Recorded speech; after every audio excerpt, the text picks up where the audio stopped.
مولاي صل وسلم دائما أبدا على حبيبك خير الخلق كلهم. أما بعد، فأعوذ بالله من الشيطان الرجيم. بسم الله الرحمن الرحيم. وأرنا مناسكنا وتب علينا إنك أنت التواب الرحيم.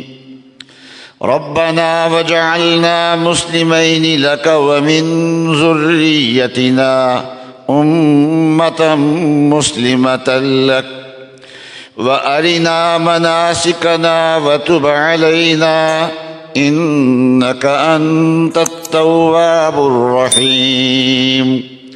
ربنا وابعث فيهم رسولا منهم يتلو عليهم آياتك ويعلمهم الكتاب والحكمة ويزكيهم إنك أنت العزيز الحكيم. صدق الله العظيم وصدق رسوله النبي الكريم. بزرگان محترم اور برادران عزیز، اس وقت دنیا میں آسمانی دینوں میں صرف دین اسلام زندہ ہے اور باقی ہے، اور اللہ تبارک و تعالیٰ کے ہاں اب مقبول دین اسلام ہی ہے۔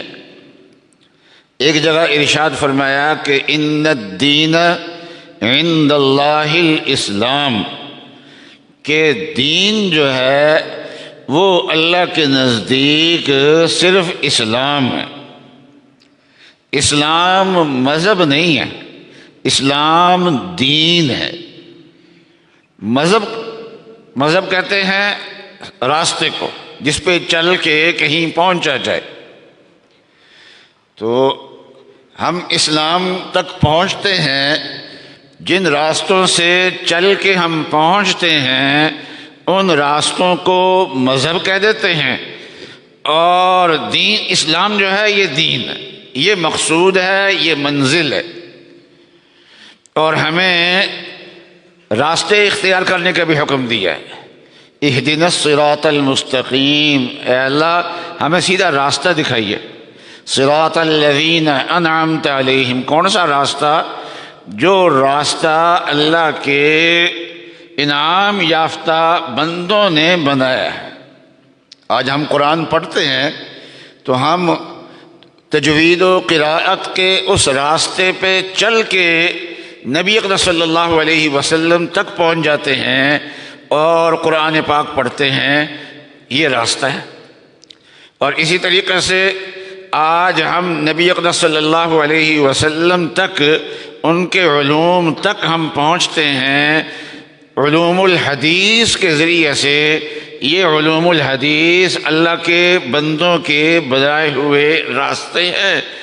تو اور اسی طریقے سے ہم مسائل پہ چلتے ہیں، تو مسائل پہ چلنے کے لیے اللہ کے نیک بندوں نے فقہیں مرتب کی ہیں۔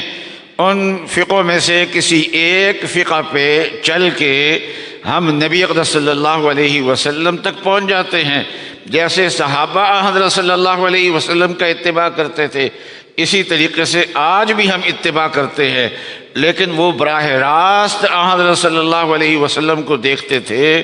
ان کو مذہب کی ضرورت نہیں تھی، راستے کی ضرورت نہیں تھی، اور ہم لوگ جو ہیں وہ نبی اقدس صلی اللہ علیہ وسلم کے قریب نہیں ہیں، دور بیٹھے ہوئے ہیں۔ ہم ان راستوں سے چل کے نبی اقدس صلی اللہ علیہ وسلم تک پہنچتے ہیں۔ جب ان راستوں سے چل کے ہم نبی اقدس صلی اللہ علیہ وسلم پہنچ جاتے ہیں تو ہم اور صحابہ یکساں اس اعتبار سے ہو جاتے ہیں کہ وہ بھی نبی اقدس صلی اللہ علیہ وسلم کا اتباع کرتے تھے، ہم بھی حضرت صلی اللہ علیہ وسلم کا اتباع کرتے ہیں۔ وہ جس طریقے سے قرآن حضور سے سیکھ کے پڑھتے تھے اور ہم بھی وہی قرآن پڑھتے ہیں، وہی انداز اختیار کرتے ہیں، جو نبی اکرم صلی اللہ علیہ وسلم نے اختیار کیا ہے۔ صحابہ نے حضرت صلی اللہ علیہ وسلم کا قرآن پڑھنے میں اتباع کیا، ہم نے بھی نبی اکرم صلی اللہ علیہ وسلم کا قرآن پڑھنے میں اتباع کیا ہے۔ تو بہرحال میں مذہب راستے کو کہتے ہیں۔ ایک جگہ فرمایا واتبع سبیل من اناب الی، کہ جو اللہ کے بندے ہماری طرف رجوع کرنے والے ہیں، جو اللہ کا راستہ دکھانے والے ہیں، ان کے راستے کا اتباع کرنا ہے۔ تو راستہ اور مذہب اور صراط یہ قریب قریب لفظ ہیں، معنی ان کا قریب قریب ہے۔ تو میں بتا رہا تھا کہ اسلام مذہب نہیں، مذہب تو سڑک کو کہتے ہیں، راستے کو کہتے ہیں، اور یہ بھی ضروری ہے، اور ہم حضرت صلی اللہ علیہ وسلم تک انہی راستوں سے پہنچتے ہیں جو راستے اللہ کے بندوں نے جو طے کر دیے ہیں، بنا دیے ہیں۔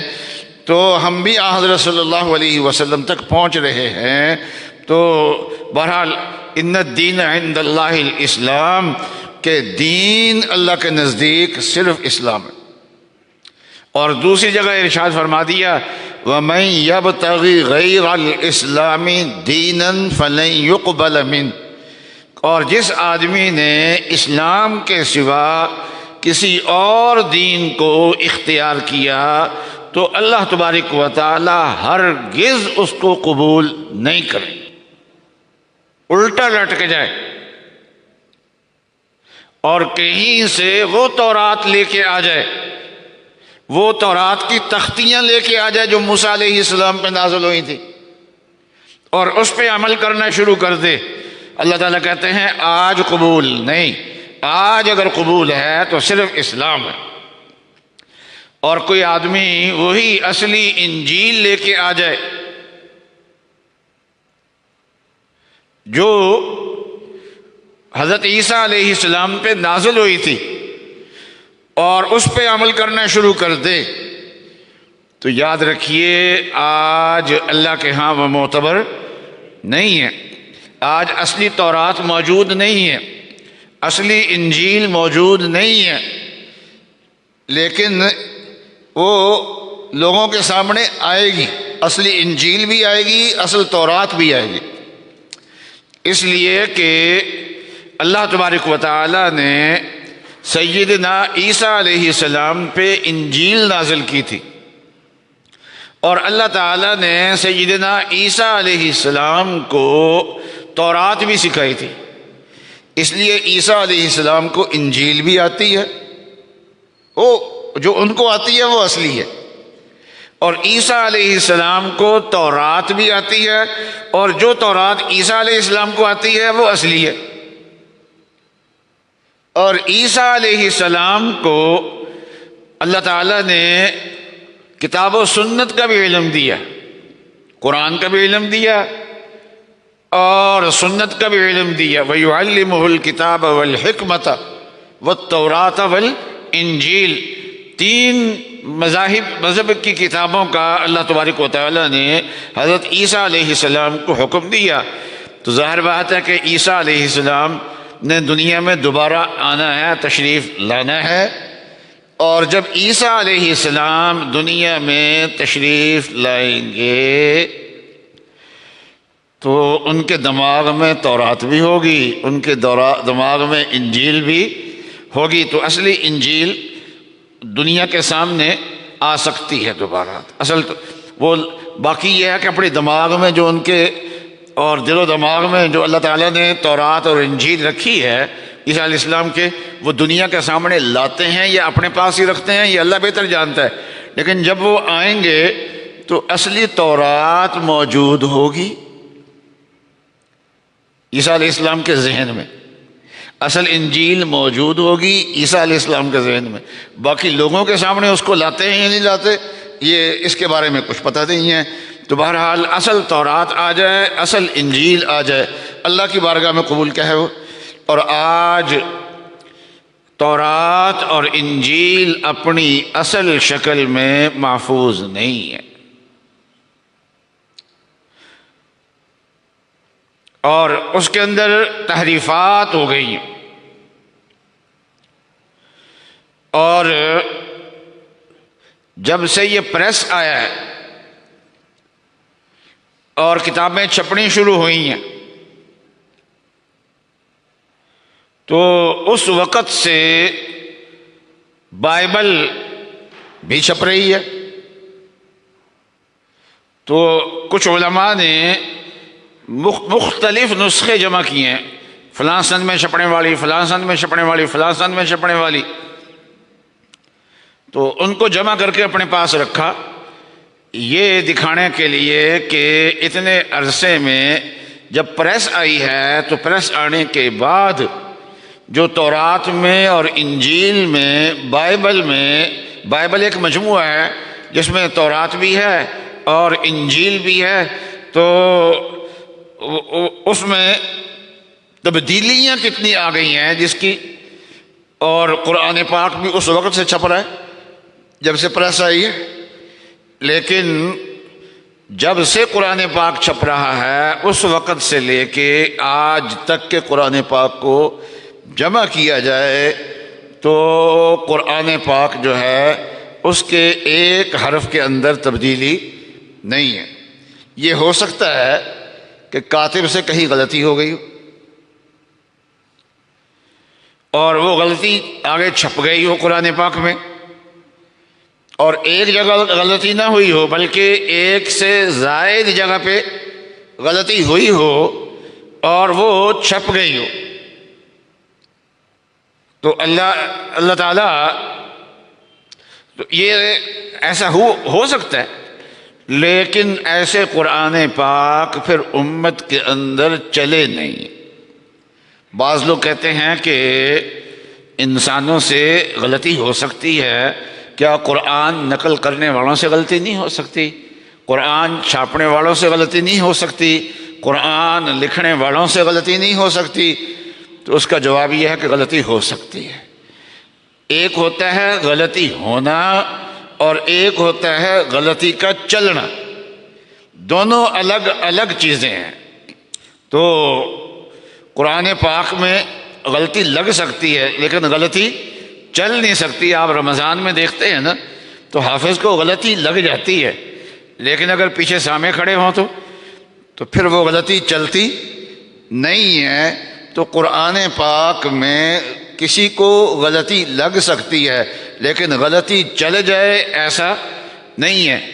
اور پریس کے آنے سے پہلے ہاتھ سے کتابیں لکھی جاتی تھی، تو اس دور میں لوگوں نے کتابیں لکھی ہیں، لیکن عام جیسا اس زمانے کا خط تھا ہاتھ سے لکھنے کا، اس طریقے سے ان کتابوں کو لکھا گیا ہے، اور ان کتابوں کو پڑھنے کے لیے بھی مستقل مہارت کی ضرورت ہوتی ہے۔ تو پرانے مخطوطے پڑھنا یہ ایک مستقل فن ہے، مستقل علم ہے، اور بعض لوگ اس کے ماہر ہوتے ہیں۔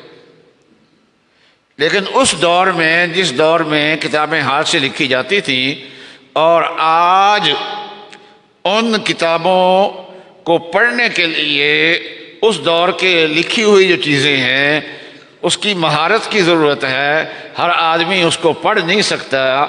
لیکن پریس کے آنے سے پہلے قرآن پاک بھی لکھا، لیکن کاتبوں نے اس زمانے میں قرآن پاک خوش خط لکھا، اور خوش خطی میں اپنے شوق کا اور اپنے فن کا پورا زور لگایا۔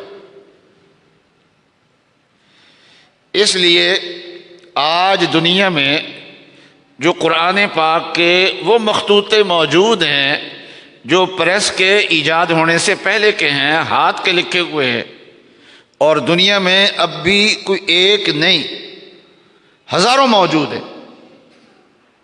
اور آج بھی وہ اتنے خوبصورت لکھائی کے ساتھ ہیں کہ آج بھی ان کا عکس لے کے چھاپا جائے تو آج بھی اس کو چھاپ دیا جائے تو لوگ اس کو آسانی سے پڑھ سکتے ہیں، جیسے یہ قرآن پاک پڑھتے ہیں اسی طریقے سے وہی قرآن پاک ہے۔ تو پریس کے ایجاد ہونے کے بعد کا دور لے لیں پریس کے ایجاد ہونے سے پہلے کا دور لے لیں، آپ کو قرآن پاک خوبصورت لکھا ہوا ہر دور میں مل جائے گا، لیکن اس کے ایک حرف میں کہیں فرق نہیں ہے۔ تو آج جو مذہب زندہ ہے، جو دین زندہ ہے، وہ صرف اسلام زندہ ہے، اس کے علاوہ کوئی اور دین زندہ نہیں۔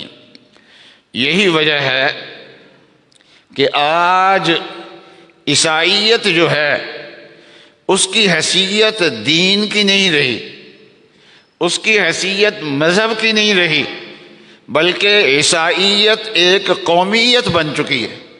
جو لوگ اپنے آپ کو عیسائی کہلاتے ہیں تو وہ اس کے ساتھ ساتھ دہریہ بھی ہیں، ورنہ بنیادی طور پہ جو عیسائیت ہے اس میں اللہ کو مانا جاتا ہے، اور وہ کافر اس وجہ سے ہیں کہ اللہ کو ماننے کے ساتھ ساتھ عیسیٰ علیہ السلام کو بھی خدا مانتے ہیں، حضرت مریم کو بھی خدا مانتے ہیں، تو انہوں نے 3 خدا بڑھا لیے، اس طریقے سے وہ مشرک ہو گئے، لیکن بنیادی طور پہ وہ اللہ تعالیٰ کو بھی ماننے والے ہیں۔ لیکن آج عیسائی کی طرف اپنی نسبت کرنے والے جو وہ لوگ جو ہے، ان کی عیسائیت جو ہے وہ ایک قومیت ہے، مذہب نہیں ہے۔ یہی وجہ ہے کہ ان کے مذہبی عبادت خانے، جن کو ہم گرجا کہہ دیتے ہیں، کنیسہ کہہ دیتے ہیں، اور مختلف قسم کے ان کے نام ہیں، تو جن میں اکثریت عیسائیوں کی ہے، ان میں ان کے عبادت خانے اور ان کے گرجے وہ ویران ہو گئے، تالے لگ گئے۔ ہماری مساجد جو ہیں وہ 5 وقت ہر روز آباد ہے، 5 وقت کی نمازوں کے ساتھ آباد ہے، جمعوں کے ساتھ آباد ہیں، درس قرآن کے ساتھ آباد ہے، درس حدیث کے ساتھ آباد ہے، حفظ کی درسگاہوں کے ساتھ آباد ہیں، لیکن ان کے عبادت خانے یومیہ آباد نہیں ہیں، اور ہفتہ وار عبادت خانے کے اندر آنا، ویکینڈ پہ آنا، وہ بھی ان کے ہاں اب باقی نہیں رہا۔ اس کے اندر بھی وہ شراب نوشی کرتے ہیں، عیاشیاں کرتے ہیں۔ ہمارے ہاں تنخواہ ماہانہ ملتی ہے، ان کے ہاں تنخواہ ہفتہ وار ملتی ہے۔ جب ان کو پیسے ملتے ہیں اور ہفتے کا آخر ہوتا ہے، چھٹی ہوتی ہے، تو وہ رات جو ہے وہ مختلف کلبوں کے اندر گزارتے ہیں، عیاشیوں کے اندر گزارتے ہیں، پیسے اس میں لگاتے ہیں۔ کیوں عبادت خانے کیوں ویران ہو گئے؟ اس وجہ سے کہ عبادت خانے جو ہیں وہ ان کے مذہبی جگہ ہیں، اور عیسائی جو ہیں وہ اس وقت مذہبی طبقہ نہیں ہے، بلکہ ایک قومیت کا رخ اختیار کر گیا ہے۔ اس وجہ سے ان کو عبادت خانوں میں جانے کی ضرورت نہیں ہے۔ آج دنیا کے اندر جو ہے وہ ان کے جو عبادت خانے وہ فروخت ہو رہے ہیں، اور مسلمان ان کو خرید کے مساجد کے طور پہ اور اسلامی مرکز کے طور پہ اور اسلامی تعلیمات کے اداروں کے طور پہ ان کو کام میں لا رہے ہیں۔ تو آج دین اسلام اور دین اسلام کی بقا اس کی تعلیم سے، اور دین اسلام کی تعلیم کے کئی مراکز ہیں، کئی طریقے ہیں۔ ایک دنیا میں جو نظام چلتا ہے تعلیم کا، میٹرک تک کا نظام ہے، ایف ایس سی تک کا نظام ہے، اور اس میں ہر ایک جو ہے اتنی تعلیم، ہر تعلیم یافتہ آدمی اتنی تعلیم حاصل کرتا ہے، اس کے بعد پھر آگے ایک فن کو اختیار کر لیا جاتا ہے۔ تو اسلامی تعلیمات بھی وہ اسی طریقے سے ہیں کہ اسلام کے علوم میں سے کسی ایک علم کو اختیار کر لیا جاتا ہے۔ اس کا نتیجہ یہ ہے کہ ایسے تعلیمی اداروں سے پڑھ کے نکلنے والے جو لوگ ہیں وہ اسلامیات کی تعلیم تو حاصل کی ہے انہوں نے، لیکن مکمل عالم نہیں ہے۔ جو لغت عربی کا ماہر ہے اس کو حدیث کے ساتھ کوئی سروکار نہیں ہے، اور جو اس کو فقہ کے ساتھ کوئی سروکار نہیں ہے، اس کو اصول فقہ کے ساتھ کوئی سروکار نہیں ہے، اس کو تفسیر کے ساتھ کوئی سروکار نہیں ہے، اور جو فقہ کی طرف نکل گیا اس کو باقی اسلامی علوم کے ساتھ کوئی جوڑ نہیں ہے، تو ظاہر بات ہے کہ سارے علوم جب تک نہیں آتے اس وقت تک دین کا عالم کہلانے کا وہ مستحق نہیں ہے۔ تو آج دنیا کے اندر اگر دینی علوم موجود ہیں تو وہ ان مدارس کی وجہ سے ہیں جو بر صغیر میں انگریز کے آنے کے بعد قائم کیے گئے۔ انگریز نے یہ پروگرام بنایا تھا کہ دینی مدارس کو ختم کیا جائے گا، دینی اداروں کو، دین کو ختم کرنا ہے۔ علماء کرام نے دینی مدارس قائم کر کے دین کی بقا کی بنیاد ڈال دی۔ ان کے پاس حکومت تھی، علماء کے پاس حکومت نہیں تھی، لیکن نتیجہ کیا نکلا؟ نتیجہ یہ نکلا کہ دین صرف بر صغیر میں محفوظ نہیں ہے، بلکہ یہ مدارس جو ہیں یہ یورپ میں پہنچے، امریکہ اور کینیڈا میں پہنچے، یہ مدارس آسٹریلیا میں پہنچے، یہ مدارس جو ہیں یہ دنیا کے ہر کونے میں پہنچے۔ تو جہاں سے لوگ دین ختم کرنے کے لیے ہندوستان پہ قابض ہوئے تھے آ کے، یہ دین جو ہے ان کے وطن کے اندر پہنچ گیا ہے اور وہاں پر موجود ہے، اور یہ ان تعلیمی اداروں کی وجہ سے ہے۔ آج دین کا جو وجود ہے وہ تعلیم کی وجہ سے بھی ہے، اور تعلیمی نظام میں سے جو بر صغیر کے مدارس کا جو تعلیمی نظام ہے یہ اس کے ذریعے سے ہے، اور آج کل ان مدارس میں نئے داخلے ہو رہے ہیں۔ اس لیے اس کے اندر زیادہ سے زیادہ حصہ لینے کی ضرورت ہے، اور ہر گھر کو یہ چاہیے کہ اپنے گھر کے افراد میں سے ایک کو دین کا عالم بنا دیں، پھر دیکھیے کہ گھر میں کیا برکتیں آتی ہیں، کیا فائدے ہوتے ہیں۔ تو اس چیز کی کوشش کرنی چاہیے، پاکستان میں بھی، ہندوستان میں بھی، بنگلہ دیش میں بھی، یو کے میں بھی، اور یورپ کے اور ممالک ہیں ان میں بھی، امریکہ میں بھی، افریقہ میں بھی، ہر جگہ اس چیز کی ضرورت ہے۔ تو اللہ تعالیٰ یہ چیزیں کامیاب فرمائے۔ ہمارا دین تو زندہ ہے، لیکن اس کے باوجود